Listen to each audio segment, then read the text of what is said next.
Drama serial Dastak की आने वाली एपिसोड बहुत धमाकेदार होने वाली है, क्योंकि अब आने वाली एपिसोड में ना सिर्फ सैफ मोइज को फोन करके ये बताएगा कि वो किरण का एक्स हस्बैंड बात कर रहा है, बल्कि अब जल्द ही सैफ किरण के खिलाफ शानी की कस्टडी के लिए केस भी करने वाला है और अब जल्द ही सैफ किरण से शानी को छीन कर भी ले जाएगा। तो अब क्या किरण और मोइज मिलकर शानी को बचा पाएंगे या फिर सैफ अपने गंदे इरादों में कामयाब हो जाएगा? ये जानने से पहले अगर अब तक आपने हमारा चैनल सब्सक्राइब नहीं किया तो जरूर करें। तो अब जैसे ही मोइज ने आकर किरण को बचाया तो किरण को भी इस बात का एहसास हो गया है कि वो मोइज के बगैर नहीं रह सकती। जहाँ फिर किरण मोइज से शादी करने के लिए तैयार हो जाएगी और मोइज भी अपने घर वालों की परवाह किए बगैर किरण से शादी करने के लिए तैयार होगा। जहाँ फिर आने वाली एपिसोड में न सिर्फ किरण और मोइज की शादी हो जाएगी, बल्कि मोइज भी किरण के घर ही शिफ्ट हो जाएगा और यहाँ पर किरण से कहेगा कि तुम्हें फिक्र करने की कोई जरूरत नहीं है, मैं तुमसे बहुत मोहब्बत करता हूँ और मैंने अब तुम्हें अपनी जिंदगी में शामिल कर लिया है और अब हम दोनों मिलकर अपनी जिंदगी को बहुत अच्छी तरह से सजाएंगे और साथ ही साथ शानी का भी बहुत ख्याल रखेंगे। तुम्हें अब फिक्र करने की कोई जरूरत नहीं है शानी के लिए, मैं हूँ उसके साथ और अब मैं हमेशा तुम्हारे साथ रहूंगा। जहाँ किरण भी मोइज के साथ अब काफी ज्यादा खुश रहने वाली है, जहाँ उसे इस बात का पता ही नहीं है कि सैफ नामी कीड़ा उसकी जिंदगी में वापस आने वाला है ताकि उसके बने बनाए घर को सेंक लगा सके। जहाँ अब जैसे ही सैफ को इस बात का पता चला है कि किरण ने शादी कर ली है तो वो भी सीधा अपनी माँ को जाकर बताएगा और कहेगा कि किरण ने दूसरी शादी कर ली है और मैं ये सोच रहा हूँ कि क्यों ना मैं शानी को वापस ले आऊँ। वो कैसे उस शख्स के पास रहेगा और वो शख्स कभी भी मेरे बेटे को एक्सेप्ट नहीं करेगा। कोई किसी के बच्चे को अपनाता नहीं है और मैं इसी वजह से डर रहा हूँ। जब शानी का असली बाप यानी कि सैफ शकील जिंदा है तो उसे किसी और के पास पलने की क्या जरूरत है। मैं उसे अब जल्द ही अपने घर वापस ले आऊंगा। जहाँ फिर यहाँ सैफ की माँ सैफ से कहेगी कि तुम्हें बच्चे को अपनी माँ से जुदा करने की कोशिश नहीं करनी चाहिए और वैसे भी कोर्ट कभी भी बच्चे को माँ से अलग नहीं करेगी और ना ही बाप के हवाले करेगी, तो इसलिए बेहतर यही है कि तुम बच्चे को उसकी माँ के साथ ही रहने दो। वैसे भी जो परवरिश एक माँ कर सकती है वो कोई दूसरा नहीं कर सकता, इसलिए तुम इस ख्याल को भूल जाओ। और मुझे अच्छा लग रहा है कि किरण ने दूसरी शादी कर ली है और वो भी अब अपनी जिंदगी में आगे बढ़ गई है जिस तरह से तुम बढ़ गए हो, इसलिए बेहतर यही है कि अब ये सब कुछ भूल कर तुम या तो शादी कर लो या फिर जो तुम्हारी बीवी कहती है वो कर लो। जहाँ फिर सैफ कहेगा कि अम्मा मैं फरियाल को छोड़कर शादी नहीं कर सकता और ना ही फरियाल के होते हुए किसी और से शादी करना चाहता हूँ। मैं सिर्फ और सिर्फ फरियाल के साथ अपनी जिंदगी गुजारना चाहता हूँ और इसीलिए मैं चाहता हूँ कि मैं शानी को अडॉप्ट कर लूँ।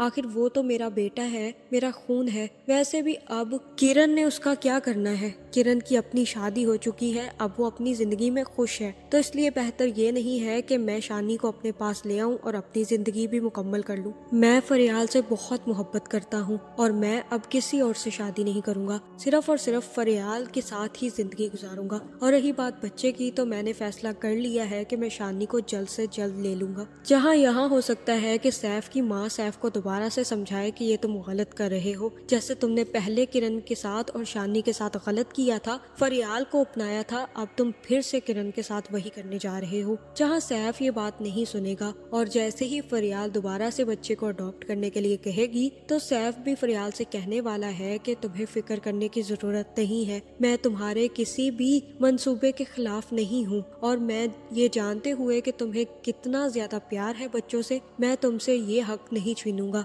लेकिन मैं ये बताना चाहता हूँ कि किरण ने दूसरी शादी कर ली है। जहाँ फिर फरियाल कहेगी कि उसकी दूसरी शादी का हमारे बच्चे से क्या ताल्लुक है, कहीं तुम ये तो नहीं सोच रहे कि किरण ने दूसरी शादी कर ली है तो तुम उसके बच्चे को वापस यहाँ पर ले आओगे? ऐसा हरगिज सैफ मैं नहीं होने दूंगी। जहाँ फिर सैफ कहेगा कि तुम तो मुझसे मोहब्बत करती हो ना, तो मुझसे जुड़े हुए हर इंसान को एक्सेप्ट क्यों नहीं कर लेती? जहाँ फिर फरियाल कहेगी कि मैं सिर्फ तुमसे मोहब्बत करती हूँ, लेकिन इसका ये मतलब नहीं है कि मैं किरण के बच्चे को एक्सेप्ट कर लूँ। मैं कभी भी उसे इस घर में आने नहीं दूंगी। मैं किसी का भी बच्चा अडॉप्ट कर लूंगी, लेकिन किरण के बच्चे को इस घर में कभी कदम नहीं रखने दूंगी। जहाँ फिर सैफ कहेगा कि फरियाल तुम्हारे पास सिर्फ और सिर्फ एक ही ऑप्शन है, अगर तुम्हें अडॉप्शन चाहिए तो तुम सिर्फ और सिर्फ शानी को ही अडॉप्ट कर सकती हो, वरना मैं किसी को अडॉप्ट नहीं करूंगा। और रही बात बच्चे की, तो मैं शादी करने जा रहा हूँ, अगर तुमने ये जिद ना छोड़ी तो मैं फिर शादी कर लूंगा। जहाँ मुझे ऐसा ही लग रहा है कि इसी धमकी से सैफ फरियाल को राजी करने वाला है। जहाँ फिर फरियाल को जैसे ही ये पता चलेगा कि सैफ ने अब शादी का फैसला कर लिया है और अगर अब उसने अडॉप्शन के बारे में कोई बात की और शानी को अडॉप्ट ना किया तो वाकई ही सैफ तीसरी शादी कर लेगा। तो हो सकता है कि यहाँ पर फरियाल भी शानी को अडॉप्ट करने के लिए राजी हो जाए, लेकिन सैफ को इस बात का नहीं पता कि वो कितना बड़ा जुल्म करने जा रहा है शानी के साथ। एक तो उसकी माँ से उसको अलहदा करके और फिर सुतेली माँ को उसके सपुर्द करके। जहाँ फिर सैफ जैसे ही फरियाल को मना चुका होगा उसके बाद वो किरण के नंबर पर कॉल करने वाला है, जहाँ किरण का फोन खुद मोइज उठाएगा और जैसे ही मोइज कहेगा कि कौन बात कर रहा है तो सैफ कहेगा कि मैं सैफ शकील बात कर रहा हूँ, शानी का बाप, और मैं अब किरण से अपना बच्चा वापस लेना चाहता हूँ क्योंकि मैंने अब किरण पे केस कर दिया है। अगर वो खुशी खुशी मुझे मेरा बच्चा वापस नहीं करेगी तो मैं कोर्ट के थ्रू अपना बच्चा उससे छीन लूंगा। अब उसने वैसे भी दूसरी शादी कर ली है तो इसलिए बेहतर यही है कि वो शानी को मेरे हवाले कर दे। जहाँ ये सुनकर मोइज भी काफी ज्यादा हैरान होने वाला है कि अब सैफ को इतने टाइम के बाद कैसे किरण और बच्चे की याद आ गई। जहाँ किरण के माँ बाप भी अब किरण की शादी करवाकर काफी ज्यादा खुश हैं और कहेंगे कि किरण की शादी कितने अच्छे तरीके से हो गई और अब कितना सुकून है कि किरण ने दूसरी शादी एक अच्छे इंसान से की है। जहां उनको भी नहीं पता कि अब जल्द ही सैफ उन पर एक और बम फोड़ने वाला है और मुझे ऐसा ही लग रहा है कि अब जल्द ही सैफ केस करने वाला है, जहां फिर कोर्ट भी सैफ के हक में ही गवाही देगी और कहेगी कि बच्चे को बाप के हवाले कर दिया जाए, जिसके बाद हो सकता है कि सैफ शानी को किरण के हाथों से छीन कर ले जाए। तो अब क्या मोइज इसके खिलाफ कोई एक्शन लेगा? मुझे तो ऐसा ही लग रहा है कि मोइज किरण का साथ देगा और शानी को वापस लाने की हर मुमकिन कोशिश करेगा। आपका इस बारे में क्या ख्याल है कमेंट करके जरूर बताएं और ऐसी वीडियोस देखने के लिए हमारे चैनल को सब्सक्राइब करना ना भूलिएगा।